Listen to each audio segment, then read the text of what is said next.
A very good morning. Welcome to the Breakfast News on Rajya Sabha television, your one-stop morning show for top stories from India and across the globe. My name is Aishwarya Kapoor and here are the headlines.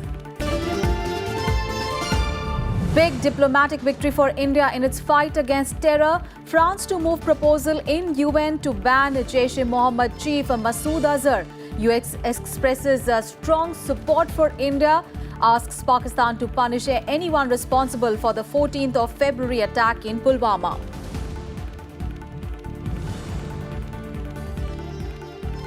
In a special gesture, Prime Minister Modi receives visiting Saudi Crown Prince Mohammed bin Salman on his arrival in Delhi. In the bilateral talks today, India expected to strongly erase Pakistan-sponsored terrorism. 5 MOUs expected to be signed. Union Cabinet hikes the DNN's allowance by 3%, 1.1 crore central government employees and pensioners to benefit from the decision effective from 1st of January. Ordinances on triple talaq and curbs on Ponzi schemes approved. 33rd GST Council meeting to be chaired by Finance Minister Arun Jaitley today. Big relief expected for home buyers. Tax cuts likely to be announced for under-construction residential properties. And 12th edition of Aero India show to kick off in Bengaluru. Over 400 defence companies from 20 countries to take part in the 5-day exhibition. Defence Minister Nirmala Sitharaman is the chief guest at the inaugural function today.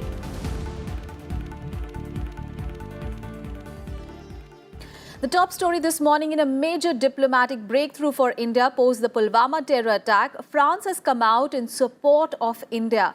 France has announced that it will move a proposal at the United Nations in a couple of days to impose a ban on Maulana Masood Azhar, chief of the Jaish-e-Mohammed terror group. The decision was discussed between Philippe Etienne, the diplomatic advisor to the French president, and National Security Advisor Ajit Doval. It may be noted that the deadly terror attack on a CRPF convoy in Pulwama in Jammu and Kashmir last week that claimed the lives of 40 paramilitary personnel was carried out by Jaish-e-Mohammed. Now, this will be the second time that France will be party to such a proposal at the United Nations. The French sources also said that the country will insist on maintaining Pakistan on the grey list of countries at the ongoing meet of the Financial Action Task Force in Paris. In another development, US President Donald Trump has described as a horrible situation the Pulwama terrorist attack by Jaish-e-Mohammed. Following the terrorist attack, his NSA, John Bolton, has supported India's right to self-defense. Meanwhile, in a sharp retort to Pakistan Prime Minister Imran Khan's claims that his country was nowhere linked to the Pulwama terror attack, India has said that it is not surprised that Islamabad refused to acknowledge that the attack was an act of terrorism. In a point-by-point rebuttal, the Ministry of External Affairs said disclaiming any link between the terrorist attack and Pakistan is an oft-repeated excuse by the neighbour. It said that it is a well-known fact that Jaish-e-Mohammed and its leader Masood Azhar are based in Pakistan. These should be sufficient proof for Pakistan to take action. MEA spokesperson Ravish Kumar also described Imran Khan's offer to investigate the matter if India provides proof as a lame excuse. He cited lack of action by Pakistan in the 26/11 Mumbai attack and the Pathankot attack despite being provided ample proof. We have seen the statement made by Pakistani Prime Minister. We are not surprised that the Prime Minister of Pakistan refuses to acknowledge the attack on our security forces in Pulwama as an act of terrorism. Prime Minister of Pakistan has neither chosen to condemn this heinous act nor condoled with the bereaved families. Disclaiming any link between the terrorist attack and Pakistan is an oft-repeated excuse by Pakistan. The Pakistani Prime Minister has ignored claims made by the Jaish-e-Mohammed as well as by the terrorist who perpetrated this heinous crime. It is a well-known fact that Jaish-e-Mohammed and its leader Masood Azhar are based in Pakistan. This should be sufficient proof for Pakistan to take action. The Prime Minister of Pakistan has offered to investigate the matter if India provides proof. This is a lame excuse. In the horrific attack in Mumbai on 26/11, proof was provided to Pakistan. Despite this, the case has not progressed for the last more than 10 years. Likewise, on the terror attack on Pathankot Air Base, there has been no progress. Promises of guaranteed action ring hollow given the track record of Pakistan. The Prime Minister of Pakistan has referred to Naya Pakistan with a new thinking. In this Naya Pakistan, ministers of the current government publicly share platforms with terrorists like Hafiz Saeed, who have been proscribed by the United Nations. Pakistan's Prime Minister has called for dialogue and expressed his readiness to talk about terrorism. India has repeatedly stated that it is ready to engage in a comprehensive bilateral dialogue in an atmosphere free from terror and violence. Pakistan claims to be the greatest victim of terrorism. This is far from the truth. The international community is well acquainted with the reality that Pakistan is the nerve center of terrorism. It is regrettable that the Pakistani Prime Minister has insinuated that India's response to the terrorist attack is determined by the forthcoming general election. India rejects this false allegation. India's democracy is a model for the world, which Pakistan would never understand. We demand Pakistan to stop misleading the international community and to take credible and visible action against the perpetrators of Pulwama terrorist attack and other terrorists and terror groups operating from areas under their control.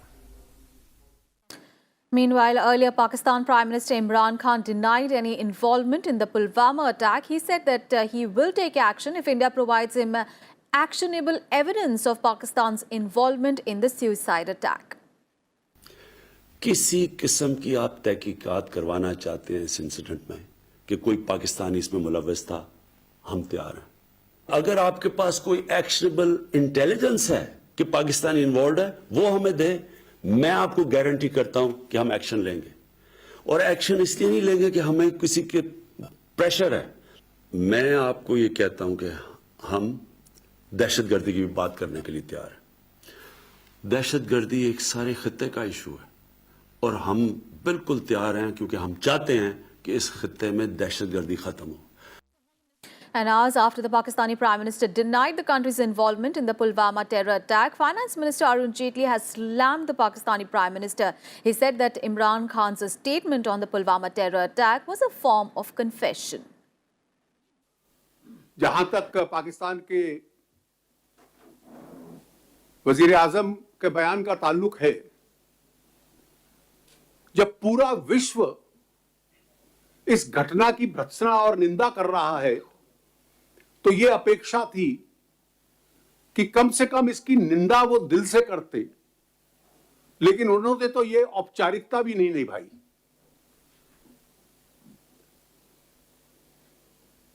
जिन परिवारों ने अपने प्रिय नौजवानों को खोया, उनके प्रति सहानुभूति तक नहीं। और यह कहना कि मुझे इंटेलिजेंस दीजिए, इसमें इंटेलिजेंस का क्या सवाल है? जो हैंडलर्स थे जिन्होंने यह अपराध करवाया, जैसे मोहम्मद के लोग, उन्होंने तो सार्वजनिक कबूल कर लिया है कि हमने करवाया। वो पाकिस्तान में है, भावलपुर में है, और जब अपराध करवाने वाला, आतंक का अपराध करवाने वाला यह स्वीकार कर रहा है, तो फिर अप्रत्यक्ष इंटेलिजेंस देने की क्या जरूरत है?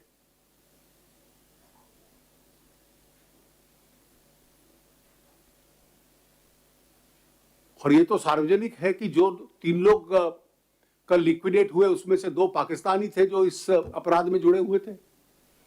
तो पाकिस्तान की धरती का प्रयोग इस आतंक के लिए किया गया, जो पहले भी किया जाता रहा है। और यही कारण है कि उसके जो पाकिस्तान का स्टैंड है, उसकी पूरी विश्व समुदाय में स्वीकृति नहीं है, विश्वसनीयता नहीं है। Major Vibhuti Shankar Dondyal was cremated with the full state honours on Tuesday. Major Dondyal was one of the 4 army men martyred in an encounter with the Jaish-e-Mohammed terrorists after the Pulwama attack. Chief Minister Trivendra Singh Rawat expressed grief and said that the entire nation stands with the martyr's family. The last rites took place on the banks of River Ganga in Haridwar, where a huge crowd turned up to pay homage.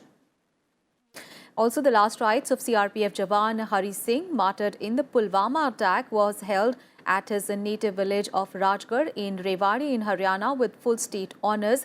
People turned up in large numbers to pay their last respects to him. On to some other news, the Union Cabinet has given its nod to issue the Triple Talaq Ordinance, which makes the practice of instant triple talaq by Muslim men a penal offence. Once signed by President Ram Nath Kovind, the Triple Talaq Ordinance will come into force for the 3rd time in less than 1 year. Triple Talaq Bill seeks to make the practice of a talaq-e-biddat void. It is, however, pending in Rajya Sabha. The bill will lapse on 3rd of June with the dissolution of the present Lok Sabha. 4 ऐसे कानून थे जो 3 ordinance के माध्यम से और एक bill के माध्यम से जो पार्लियामेंट में इंट्रोड्यूस हुए थे। ये सब लोकसभा में पारित हो गए थे।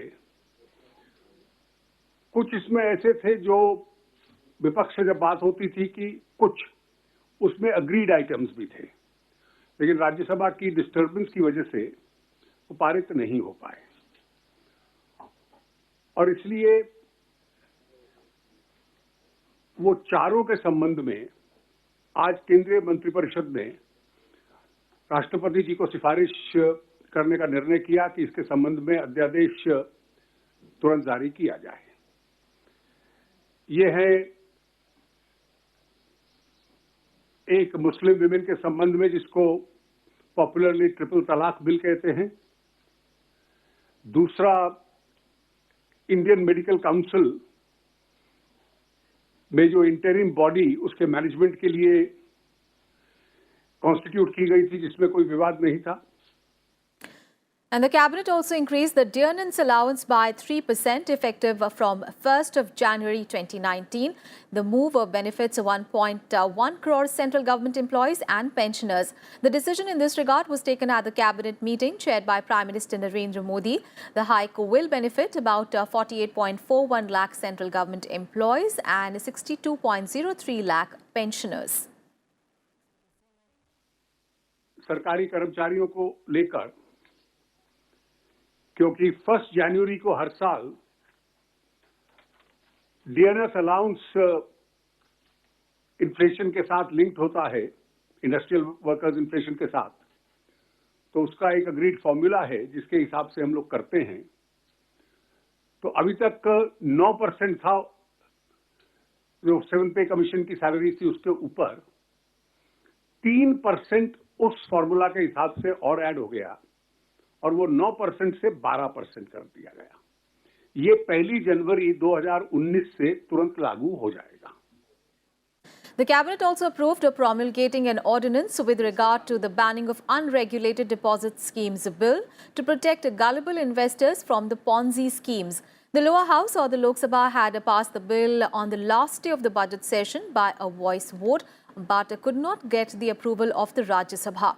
The Cabinet has requested the President of India for the promulgation of the Unregulated Deposit Schemes Ordinance 2019. The proposed ordinance will immediately tackle the menace of illicit deposit-taking activities in the country. And India is likely to strongly raise the issue of Pakistan-sponsored terrorism with Saudi Arabia's Crown Prince Mohammed bin Salman. Bin Salman arrived on Tuesday evening on a 2-day visit to India that is expected to focus on deepening a strategic partnership between the two countries and also deliver a strong message on terrorism.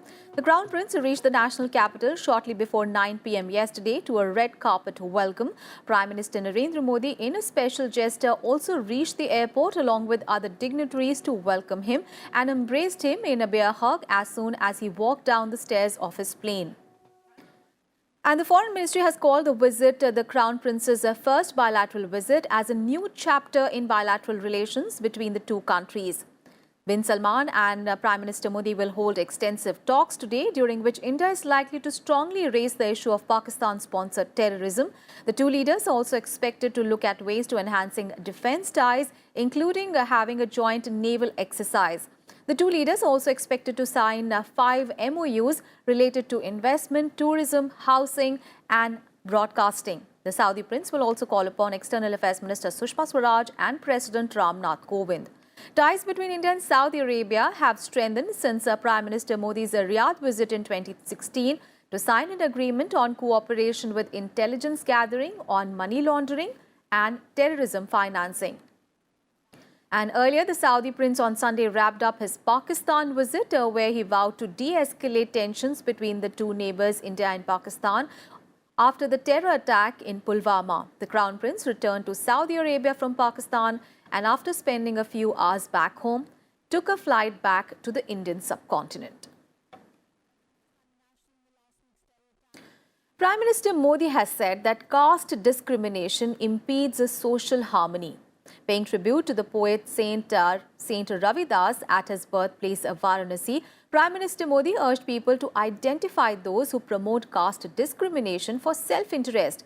On his visit to his Lok Sabha constituency Varanasi, the Prime Minister also inaugurated and laid the foundation stones for various developmental projects. Here are all the details. Prime Minister Narendra Modi launched development projects of over 3,000 crore rupees in his Lok Sabha constituency, Varanasi. He also flagged India's first electric locomotive converted from a diesel engine at the Diesel Locomotive Works facility in Varanasi. Addressing a public meeting, the Prime Minister said a large number of electricity, rail and road projects have been completed and several more are underway. एक ऐसे engine को हरी झंडी दिखाने का अवसर मुझे मिला है जो पहले डीजल से चलता था। अब वही इंजन बिजली से चला करेगा। यही नहीं, नए इंजन की ताकत भी 2 पुराने डीजल इंजनों की ताकत से भी ज्यादा होगी, मतलब डबल हो जाएगी।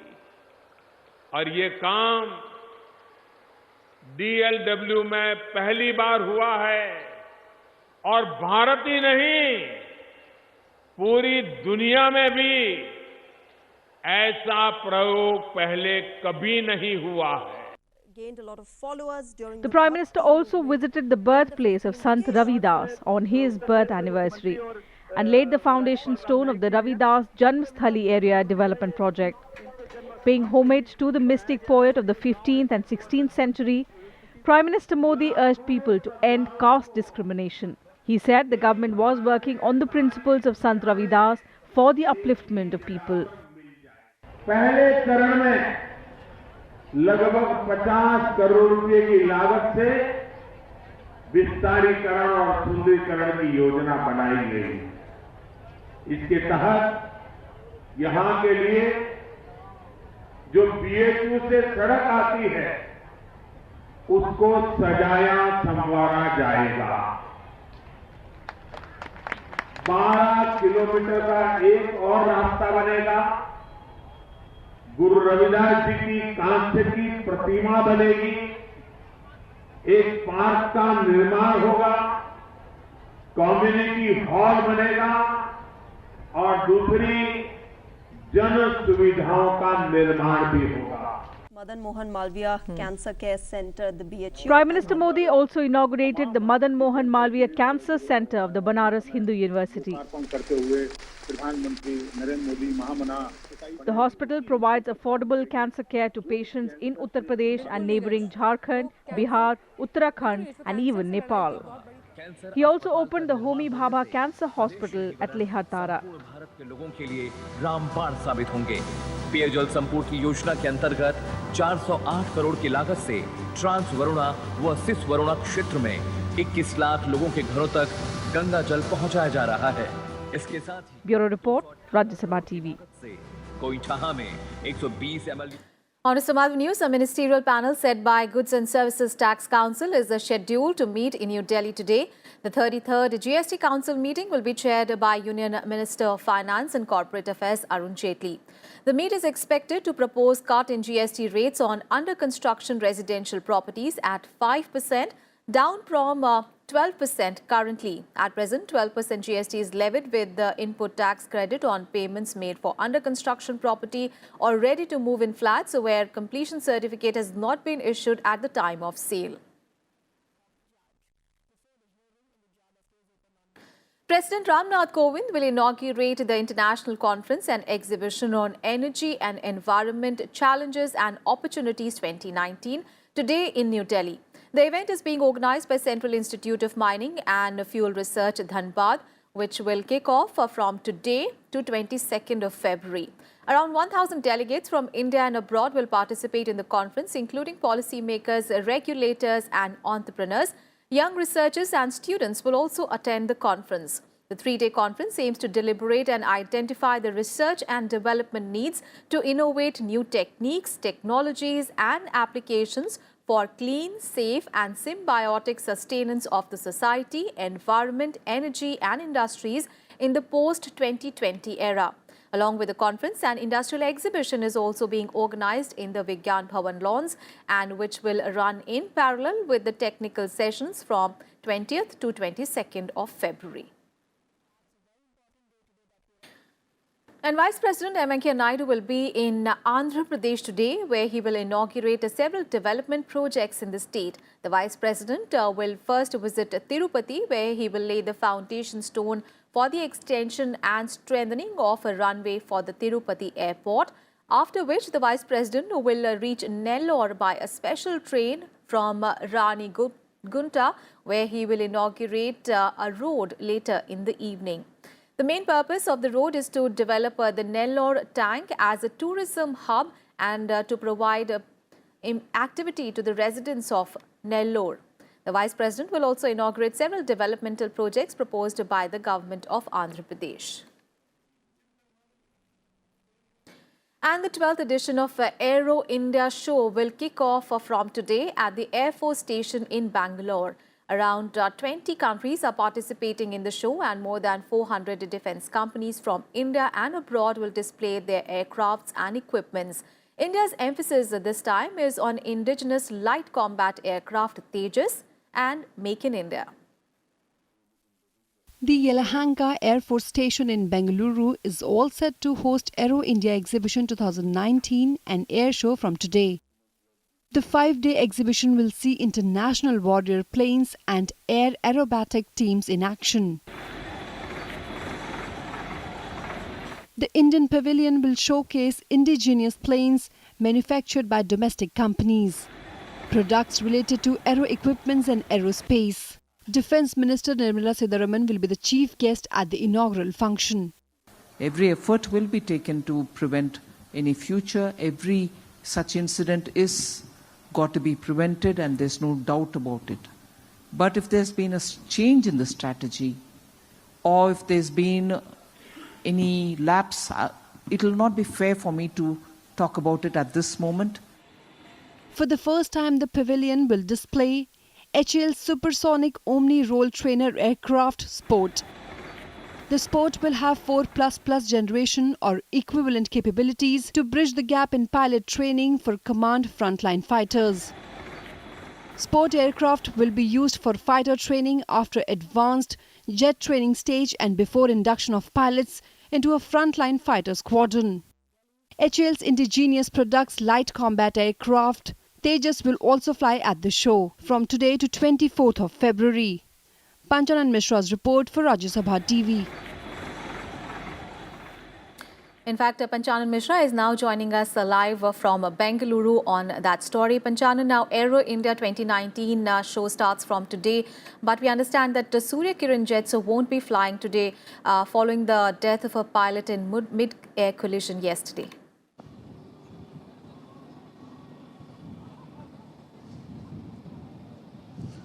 Yes, Aishwarya, you're right. And Today, the 12th Aero India show for 5 days is going to open around 9 a.m. when the Defence Minister Nirmala Sitharaman and MOS Defence Subhash Bhamre will be inaugurating this India Pavilion. And as you mentioned, that indigenous products like Tejas and capability of HAL and DRDO will be shown in this 5-day Aero India show. But also we know that India is a big market for international players in the defense field, as we have a big defense budget, and we are importing so much of arms and these aircrafts. So many different countries, including heavy presence of USA, is here to sell its product, to sell its technology, and many different countries are participating in this aero show. And as you mentioned that Surya Kiran will not be there in today's inaugural, but the show will go on, and the different maneuvers will be there by different aircrafts and helicopters, and Surya Kiran will take part later. All right. So the Aero India 2019 kicks off from today. It will provide a significant platform in bolstering business opportunities in the global aviation sector. Thank you so much, Panchanan, for all those updates. We'll keep coming back to you in the subsequent bulletins. Thank you so much. And hearing in the Kulbhushan Jadhav case at the International Court of Justice in The Hague will continue for the third day today. On Tuesday, Pakistan responded to India at the case, insisting that the Indian Navy officer Jadhav was a spy and not a businessman. Meanwhile, Pakistan was also snubbed at ICJ on day 2 when it sought for a replacement of an ad hoc Pakistani judge during the hearing of the case. Pakistani's Attorney General said that his country's ad hoc judge to the ICJ suffered a cardiac arrest on Monday during the first day of the hearings of the case and requested that his replacement be sworn in before he could make his argument. However, the ICJ president overlooked the plea. Earlier on Monday, India demanded Kulbhushan Jadhav's release and the annulment of Pakistan court verdict. Ex-Solicitor General Harish Salve, representing India, urged the UN top court to declare the continued custody of Jadhav without consular access as unlawful as per the Vienna Convention. India's plea came as the top UN court began a 4-day public hearing in the case on Monday. Jadhav was sentenced to death by a Pakistani military court on charges of alleged espionage on 11th of April 2017, following which India moved the ICJ challenging the verdict. And that is the wrap on this edition of Breakfast News. Thanks for watching. Have a great day ahead.